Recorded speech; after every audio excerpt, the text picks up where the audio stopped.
Uma boa tarde a todos. Que a paz do Senhor dos mundos possa estar neste momento em nossos corações, suavizando as nossas dores, as nossas angústias e tudo aquilo que nos cause qualquer tipo de sofrimento, de angústia. O título deste capítulo, Dai de graça o que de graça recebestes, está baseado no livro de Mateus, capítulo 10, versículo 8, que nos diz aqui a afirmativa de Jesus que nós deveríamos expulsar os demônios, curar os leprosos e ajudar todos os nossos semelhantes de qualquer forma, sempre de graça, porque de graça recebíamos, de graça damos. E isso continua a acontecer hoje. Eu queria iniciar nossa conversa fazendo uma pergunta simples, e não preciso nem que os senhores respondam, mas só para nos situarmos. Nesta casa, todos os senhores e as senhoras, se entrarem 1000 vezes, as 1000 vezes que entrarem, à tarde ou à noite, nem 1/1000 de um centavo será solicitado aos senhores e às senhoras. Tudo é absolutamente de graça. Isto é o princípio da caridade, e está inserido no contexto da doutrina espírita de uma forma exemplar, magnífica, inquestionável. O homem aprendeu desde o início da história que ele poderia viver à custa de outros homens, explorando seus problemas, suas dúvidas, suas dores. Não é a outra razão porque, em muito tempo da história do homem, se cobrava ouro, prata, propriedades, para fazer uma prece longa, que duravam até meses, intercedendo junto a Deus. Mas a lógica, a razão, o bom senso nos diz hoje, no ano de 2018, que como pode o Ser Supremo, Todo-Poderoso, dar ao homem autoridade para pôr preço na sua graça?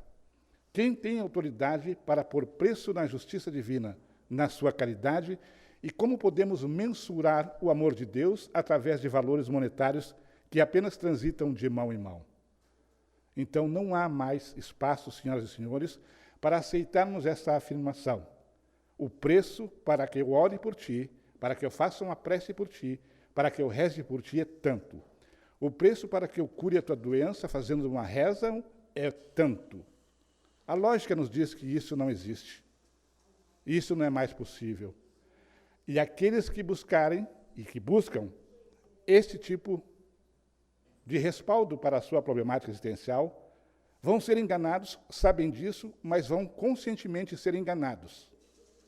Está no tempo e no momento de retirarmos essa venda dos olhos, de nos deixarmos enganarmos por comodidade, pelo simples fato de não termos tempo e não queremos dirigir o nosso pensamento a Deus, nosso Pai, fazendo as nossas preces, solicitando a sua intersecção em toda a nossa problemática. Imaginem os senhores que Deus, o excelso Criador, daria ao homem o poder de, a hora que ele quisesse, onde estivesse, solicitar a assistência dos bons espíritos, ou espírito qualquer que seja, qual o nome que se dê, para que ele venha atuar a livre prazer daquele que o solicita, daquele que o evoca. Esta é uma questão delicada que precisamos olhar a fundo, com serenidade, mas dentro da realidade.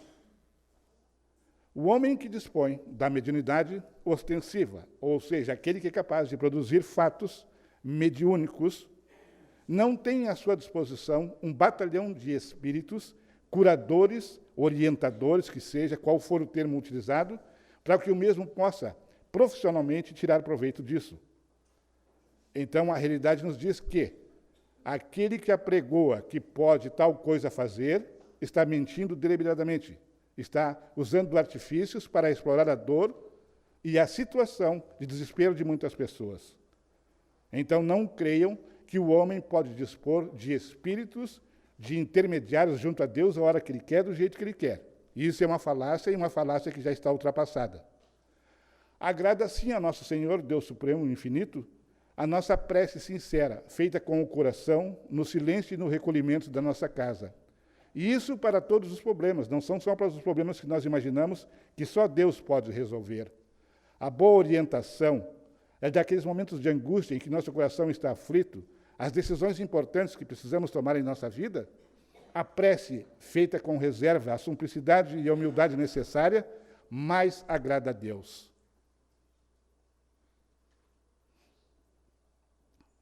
Uma questão delicada que está se apresentando, e nós temos que abordá-la, e o momento é esse, é que nunca na história da humanidade tivemos tantos milhões de pessoas em todos os lados do planeta fugindo das guerras, das violências, pessoas que estão desesperadas, com fome, com sede, sem pátria, sem documento, com os filhos morrendo em seus braços porque não dispõem do mínimo necessário para manter o corpo físico. Essas pessoas estão em deslocamento por todo o planeta. Todos sabem disso. Ao menos uma vez por semana, ficamos sabendo de notícias dessa natureza. E eu pergunto aos senhores e às senhoras de forma realista, crua e nua. Se um chefe de família que não tem o dinheiro suficiente para comprar o pão, para sustentar o seu filho que está morrendo em seus braços, que dinheiro ele tem para pagar alguém para rezar por ele diante de Deus? Se ele não tem dinheiro para comprar uma garrafa d'água para matar a sede dos seus filhos, que dinheiro ele vai ter para agradar a quem pode chamar os espíritos e com eles buscar orientações para curar esta doença, para dar esta ou aquela orientação? É necessário nos conscientizarmos que a história está se repetindo com roupas diferentes, com veículos diferentes, com datas diferentes, mas a história está se repetindo. Chegamos ao apogeu como civilização. É necessário nos decidirmos, ou nós nos encontramos conosco e buscamos o amparo e a proteção de Deus, nosso Pai, ou nós vamos nos regozijar com aqueles que têm a visão horizontal e buscam apenas nos explorar, tirando de nós aquilo que já não temos. Imagine os senhores e as senhoras, como o homem vai acreditar, como o homem vai confiar num Deus que tem preço, num Deus que diz, através da boca de seus pseudos representantes, que uma prece para curar, uma prece para melhorar o estado de uma família custa R$5.000. Que uma prece em que são pronunciadas 30 palavras é mais barata que uma prece que custa 500 palavras. Não há como nos deixarmos mais ludibriarmos por esses seres. Não há como mais aceitar esta questão. É preciso nos conscientizarmos.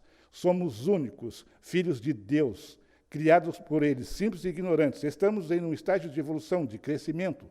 A morte e a reencarnação nos dizem que num instante estaremos num lado difícil da vida, no outro estaremos numa situação melhor, de acordo com o nosso progresso e nosso esforço. Portanto, cabe a nós nos voltarmos sempre para o nosso Criador, sempre a Deus. Os homens intermediários, muitas das vezes não muito confiáveis, são apenas intermediários. Voltemos nosso coração e nossa mente para a realidade. Somos filhos de Deus. E eu pergunto aos senhores e às senhoras, e respondo no fundo de suas almas, nesse instante, quanto pagaram pelo corpo que ora estão usando? Quanto pagaram pelos braços, as pernas, os olhos, o cérebro? Quanto pagaram? Esse corpo foi nos dado de graça pelo Senhor dos mundos. É instrumento de nossa movimentação, de nossa evolução. Moramos aqui dentro de um corpo no planeta Terra, que é a nossa casa de hospedagem momentânea. Se Deus não nos cobra o corpo, por que iria nos cobrar as graças? Por que iria pedir para nós valores monetários, nos dizer, nos pôr preço naquilo que nós precisamos, mediante pagamento? Não há lógica, senhores. Não há lógica. Não há razão para acreditarmos mais nisso. Esses nossos irmãos que estão viajando pelo interior do planeta, se deslocando, conforme retrocitado, com fome e com sede, vem cada um com uma crença religiosa, vem cada um com uma ideia de um Deus, alguns de um Deus mais rígido, mais enérgico, com leis mais rígidas e mais enérgicas, e outros com um Deus que é mais amor, que é mais caridade.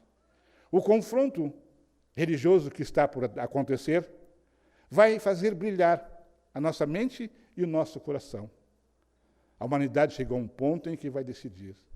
Ou é um Deus de amor, de caridade, que tudo nos dá e nos dá de graça, ou é um Deus que tem preço, tem hora para atuar e segue as ordens de homens, meros mortais, criados por ele.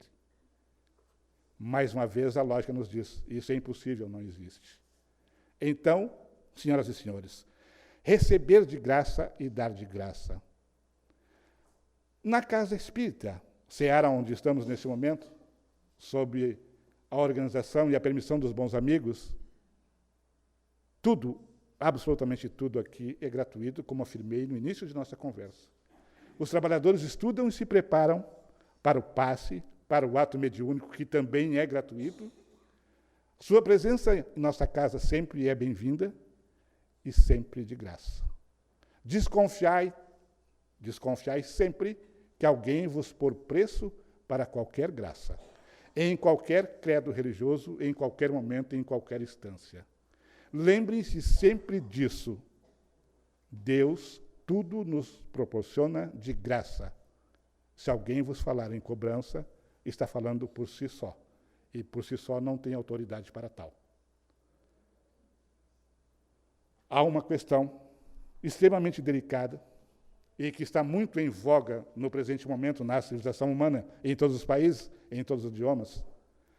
É a questão da cura das doenças. É propagado a todo instante, de diversas formas, curas miraculosas, fantásticas. O homem, para muitas dessas doenças, não tem uma simples vacina, mas, sob algumas denominações religiosas, já se apregoa o milagre direto. Curamos, pode trazer que curamos. Ou são grandes falsários, trapalhões, indivíduos de má catadura, que se aproveitam do sofrimento e da angústia, como citei anteriormente, para explorar aqueles que vão ali, muitas das vezes derramando-se em lágrimas, em sofrimento e angústia. Ou são homens capacitados, com excelente dicção, uma oratória maravilhosa, mais falsários diante de nós e mais falsários ainda diante de Deus.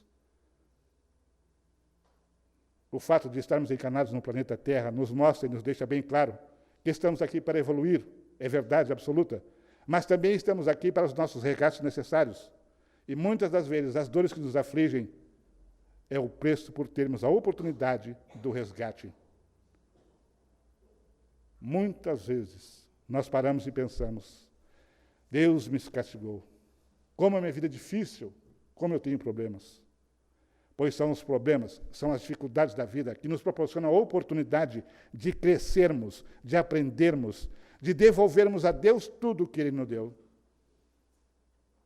Nossas dívidas podem, sim, ser abatidas, diminuídos o valor, o custo total, através da nossa dedicação, do nosso trabalho em prol do nosso semelhante. Mas esse trabalho tem que ser de graça, de boa vontade, caridade pura e simples, no alcance das nossas condições, dentro das nossas possibilidades. Muitas das vezes nos perguntamos, mas o que fazer e como fazer? O meu tempo é curto, eu trabalho durante o dia, tenho muitos compromissos, tenho muitas responsabilidades, mas sempre existe um lugar onde é possível encaixar na nossa agenda ou no nosso horário para que possamos fazer o bem ao nosso semelhante. E o bem, senhoras e senhores, tem muitas facetas, tem muitas formas de se fazer o bem. Às vezes, 5, 10, 15 minutos de uma palavra amiga, dita do fundo do coração, faz mais bem a uma pessoa do que horas diante de uma outra que não tem interesse, que não tem boa vontade. A ferramenta principal do amor é a boa vontade. Fazer de graça o que de graça recebemos. Um abraço apertado, um sorriso largo, isso tem um efeito maravilhoso quando a pessoa está em um momento difícil. Porque quem sofre sabe o que passa e sabe como está o coração. A indiferença daquele que está apenas interessado em receber os valores, muitas das vezes, antes de ser atendido, já tem que preencher o cheque, já tem que passar o cartão naquela maquininha e pagar antes de receber a graça de Deus. É evidente que esses indivíduos que agem dessa forma serão responsabilizados pela justiça divina e vão arcar com as consequências dos seus atos, por ter explorado aqueles que até à sua frente chegaram em situação delicada. Mas não é essa a questão dessa tarde. Pesquisas realizadas recentemente têm mostrado que as pessoas que, após aposentarem-se de suas carreiras profissionais, mas se sentirem lúcidas, aptas, em plenas condições de se movimentarem, muitas das vezes dirigindo o próprio automóvel aos 75, 80 anos. Essas pessoas que se dedicam à caridade de graça, sem qualquer valor monetário, essas pessoas têm rejuvenescido, essas pessoas têm se sentido melhor, têm cada vez vivido mais, cada vez têm desenvolvido mais projetos aos 75, aos 80 anos, porque têm se envolvido com o amor, com a caridade, dando de graça o que de graça receberam. É uma troca recíproca e saudável. Quanto mais amor nós distribuímos, mais amor nós recebemos. E todos nós sabemos a diferença que é viver dentro do amor e fora dele. Quem se envolve com amor, com a caridade, doando o pouco de si que tem, vê a vida de uma forma diferente. As pessoas saem de casa, as pessoas fazem alguma coisa, não ficam restritos, presos à frente de uma televisão. É claro, abre-se aqui um parênteses, a pessoa quando não pode sair por um motivo de saúde, é compreensível que não saia, mas aquelas que podem, que o façam, que busquem um lugar onde podem transmitir um pouco do carinho, do amor que receberam. Nós estamos cada vez mais nos afastando da essência. Cada vez mais nós nos tornamos pessoas frias, calculistas. O mundo lá fora sempre nos proporciona uma escala de valores que nós estamos desconhecendo. Cada vez mais as pessoas deixam de ser honestas porque querem rapidamente se transformar em pessoas de grande poder aquisitivo e muitas das vezes não medem o que estão fazendo, o que estão pedindo para chegar a esse estágio. É claro que o médico que estuda 5, 6 anos, que gasta muito tempo da sua vida, da sua juventude, gasta bastante dinheiro para se tornar um profissional, ele deve e pode sim cobrar por seus serviços. Mas estamos falando de um médico, de um profissional. Mas mesmo assim, o médico vai tratar das coisas da matéria. Mas como cobrar as coisas da alma? Como cobrar as coisas do espírito? Que preço há por um abraço de consolo, por uma palavra de esclarecimento? Quanto cobrar de uma pessoa? Como dizer para uma pessoa que chega à nossa frente chorando porque perdeu um filho amado num acidente violento, como dizer a ela, eu não quero saber do teu problema, quem foi teu filho que morreu, o problema é que tu tem que pagar 10 mil agora para me te consolar. Como fazer isso? Como vivenciar isso nos tempos de hoje? Imaginem, senhoras e senhores, que tipo de ambiente espiritual há num local como esse. Qual a espiritualidade que está ali circulando, onde tem preço a dor, o consolo, o esclarecimento? No mínimo, são entidades zombeteiras, sem responsabilidade, que assessoram outros indivíduos sem caráter, sem responsabilidade, que botam preço em tudo aquilo que tem que ser feito. E eu vos falo com serenidade, a consciência tranquila, porque esta é a realidade que todos nós vemos. Não estou falando, das senhoras e senhores, de um projeto novo, de algo que os senhores e as senhoras não viram alguma vez, pelo menos em suas vidas pregressas. O que nos dá o direito de usurpar das benesses de Deus? Quem somos nós para dizer que Deus vai te curar, porque tu me pagou e eu mandei a Ele que efetuasse a cura da tua doença, do teu filho? A graça e as bênçãos de Deus agora recairão sobre a tua casa, porque tu me pagou, e eu dei ordem a Deus para que os seus anjos vão até a tua casa, abençoá-la com a saúde e a prosperidade. Os senhores conseguem imaginar o absurdo dessa afirmação? Mas muitas das vezes, senhoras e senhores, nós temos que reconhecer, é a nossa pequenez, é a nossa dificuldade em sermos autênticos conosco, de não reconhecermos as verdades que estão gritantes lá dentro do nosso coração, daquilo que está à frente dos nossos olhos. Nós temos dificuldade em colocar nossa vida dentro de padrões de disciplina. Nós temos dificuldade em reconhecer que Deus é supremo amor. Sendo supremo amor, Ele não nos permite falsidade de qualquer forma. Nos enganamos todo dia a nós mesmos e aos terceiros que conosco convivem, mas não enganamos nunca, em circunstância alguma. Ele nada quer de nós que não seja a humildade, a simplicidade e os bons exemplos. Ele nada nos pede que não sejamos seus filhos autênticos. Mas nós, muitas das vezes, não aceitamos esse convite, por uma razão muito simples. Nós gostamos da vida comedida. Nós gostamos da vida sem muito compromisso com a espiritualidade. Nós gostamos daquela vida que é muito rápida, muito brilhante, muito eloquente a maioria das vezes, mas vazia. Nós gostamos da vida de aparência, da vida que nos faz caminhar com o peito estufado, a cabeça bem erguida, mas olhando sempre na horizontal. Nós precisamos mudar nosso comportamento ético e moral. Precisamos nos lembrar de onde viemos e para onde vamos. Precisamos ter a consciência de nossa divindade. Somos filhos do Criador do universo. Embora não possamos defini-lo ainda, somos filhos do arquiteto do universo. E, como tal, precisamos nos comportar. É claro que isso é um processo longo, longuíssimo, mas todos sabem que as coisas estão acontecendo. As mudanças estão aí, aos nossos olhos, só não vê quem não quer. E há um detalhe bastante sério e importante. A maioria da sociedade humana, como está, já tirou a venda dos olhos. A maioria já sabe que acontecimentos estão por chegar. Nós precisamos nos resolver. Ou nós vamos virar um planeta em guerra em todas as suas áreas, ou nós vamos guardar as armas e vamos viver como irmãos, independente do país onde nascemos, da língua que nos expressamos, do dinheiro que tivermos, ou das 2 ou 4, 5, 10, 15, 20 faculdades. Não interessa. O que interessa é viver com amor, com responsabilidade. Porque é dando de graça o que de graça nós recebemos, que nós vamos crescer.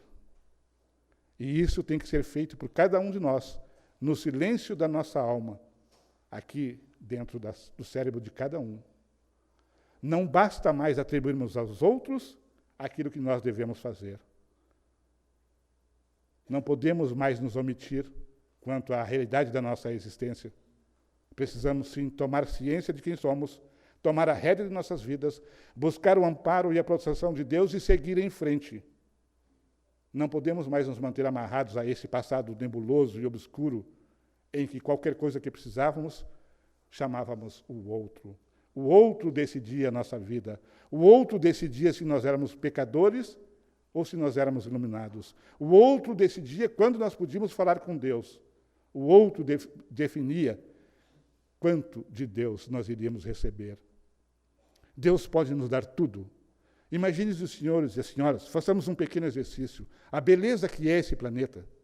As maravilhas que existem nesse planeta. Muitas das vezes podemos vê-los através da internet, dos programas de televisão sérios. Tudo está aí de graça. Os senhores e as senhoras já imaginaram quantos 1000 litros d'água consumiram de uma água límpida, maravilhosa, dada de graça por Deus, porque se Ele quiser, seca tudo. Os senhores e as senhoras já imaginaram a maravilha que é o nosso corpo? Podemos locar-nos, podemos vermos aqueles que amamos, abraçá-los, tocá-los, senti-los? Deus nos permite tudo isso de graça. A terra, o chão, onde tudo que plantamos floresce, Ele nos deu de graça. Comemos o pão com o suor do nosso rosto, é natural, é necessário, precisamos evoluir, mas tudo é de graça. O agricultor que planta lá no interior recebe os valores, o dinheiro necessário para pagar as suas roupas, o estudo dos seus filhos. Nós consumimos o alimento, trabalhamos na construção, somos engenheiros, somos médicos, pagamos os nossos impostos. Tudo está encadeado na obra perfeita de nosso Senhor. O principal, a base de tudo, é o planeta. Tudo aí está de graça. Quem é que deu para nós? Deus, nosso Pai. Quantos animais são mortos nos frigoríficos, proporcionando a carne que nos alimenta da mesa? Nós pagamos a carne, porque alguém criou aqueles animais para isso. Mas da onde vem o alimento daquele animal? Da terra. Tudo nos é dado de graça.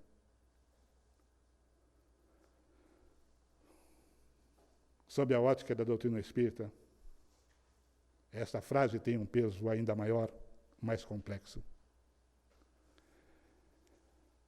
Para nós, trabalhadores, simpatizantes da doutrina espírita, esta frase nos chama a consciência e a responsabilidade com uma ênfase ainda mais aguda.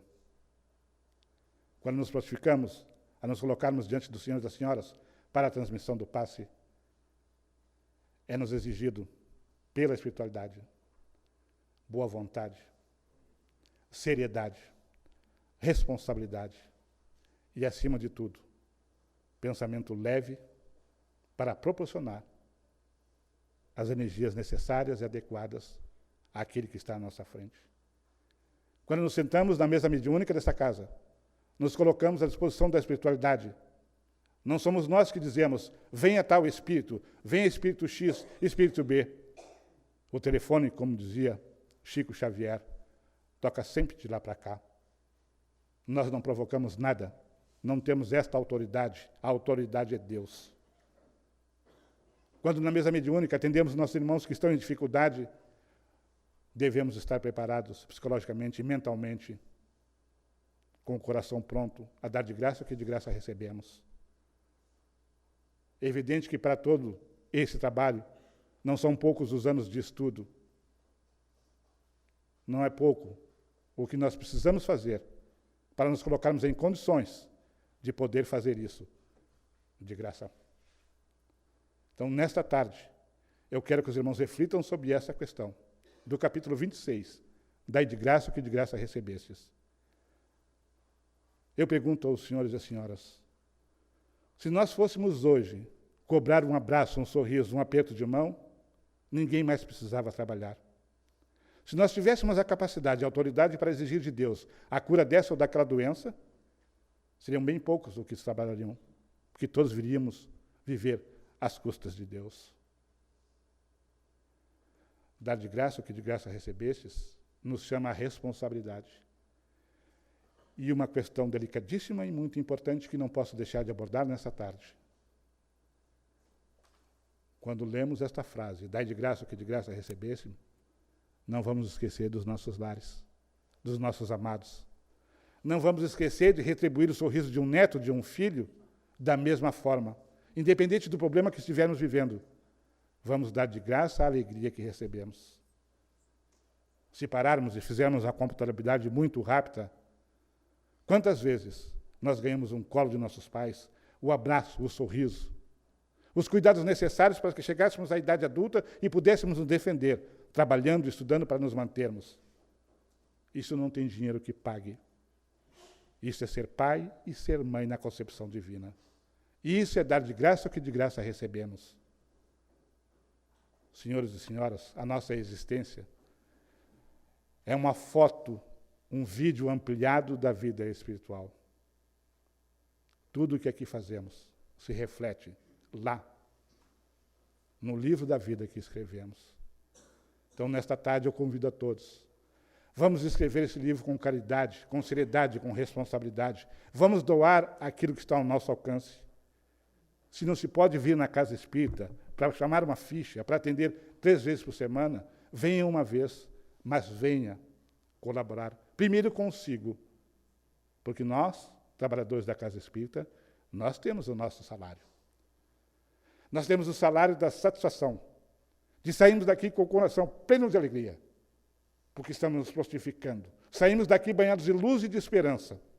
Se chegamos aqui cansados, oprimidos, o abraço de Jesus nos transforma em homens e mulheres cada vez mais fortes, dispostos a fazer tudo ao nosso alcance por nossos semelhantes. É gratificante quando nós vemos alguém que vem à nossa casa, chega aqui cansado, com os ombros caídos, triste e oprimido, e ele sai com os ombros altos, com a cabeça em pé, erguida, às vezes banhado em lágrimas, mas consolado, e muitas das vezes até esclarecido. Esse é o nosso salário. Isso é o que nós ganhamos. E isso não tem dinheiro, não tem ouro, não tem carro, propriedade, nada paga isso. A satisfação de ver uma pessoa sentada na nossa frente e receber o passe. E quando ela levanta a cabeça, os olhos já estão cheios de um brilho, de uma esperança, de uma confiança num dia melhor. Isso não tem dinheiro que pague.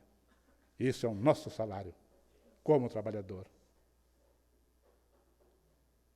A cada dia, senhoras e senhores, que os trabalhadores dessa casa encerram as atividades à tarde ou à noite, é possível ver, basta olhar se quiserem ver, a satisfação no rosto. Por mais difícil que tenha sido o dia profissional, ao término do trabalho nessa casa, nós sempre sempre estamos radiantes, porque o nosso salário é a graça recebida que procuramos transmitir aos senhores. Temos dificuldades como todo mundo, temos momentos difíceis como todo mundo, mas tudo passa. Tudo é menor quando podemos participar do ato maravilhoso da doação. A concepção que muitas pessoas têm do que significa doar, de graça o que de graça recebesses, restringe-se apenas às questões materiais. É natural que quando alguém bate a nossa porta, lá na frente da casa, e pede 1 quilo de arroz, 1 quilo de feijão, é natural que façamos. Se pode dar aquilo que o dê, não tem problema nenhum. Mas só isso não basta. É preciso que esse quilo de arroz, de feijão, essa lata de azeite, essa garrafa d'água, esses R$2 para comprar um pão que alguém nos pede, seja dado com amor, com boa vontade, de uma forma discreta, com uma mão de que ninguém precisa saber. Façamos nós a nossa parte, que Deus nos julgue, que Deus nos avalie. A caridade material, feita de forma interessada, da forma que as pessoas possam ver, não é a melhor. Mas, de qualquer forma, façamos sempre o bem. Vamos ajudar de qualquer forma, em qualquer momento, em qualquer circunstância. Porque todo o bem feito por nós, com certeza, consta na agenda da vida. Está lá, guardado entre os nossos amigos. Mas, nesta tarde, eu quero que os irmãos avaliem com a serenidade possível, no tempo possível, o que realmente significa dar de graça o que de graça recebemos. Será que já fazemos isso? Será que já somos capazes de estender a mão, cumprimentar, sorrir, abraçar, perdoar, de forma leve e suave, como Deus faz conosco? A todo instante, a todo momento, nós nos revoltamos com a sua justiça, com as suas leis, e Ele, como Criador Supremo, Pai de amor e bondade, simplesmente nos olha e nos perdoa. Somos seus filhos. Que possamos perdoar os nossos semelhantes, que possamos compreendê-los, dando de graça o que de graça recebemos, que é a graça da vida, do aprendizado, de podermos usufruir de cada minuto na existência da face da terra, porque aqui é nossa escola, nossa casa, nosso aprendizado. Somos passageiros, vamos voltar à pátria espiritual. Por que não aproveitar esses momentos e resgatar aqueles nossos erros do passado, fazendo bem a qualquer forma, em qualquer momento? Todos podem. Todos são capazes de fazer. Juntemos a boa vontade, o desinteresse material, e será maravilhoso dar de graça o que de graça recebemos. Cada um de nós desenvolve, durante o crescimento do corpo físico, uma forma de pensar, indiferente do nível de escolaridade, dos seus potenciais financeiros. Mas todos nós, tenho certeza, são unânimes com uma questão. Tudo na vida é muito melhor, tudo na vida é muito mais belo quando existe amor verdadeiro e sincero. Quando derem um abraço, façam com boa vontade. Se encontrarem um amigo querido de muitos anos, de muito tempo, dêem um abraço com força.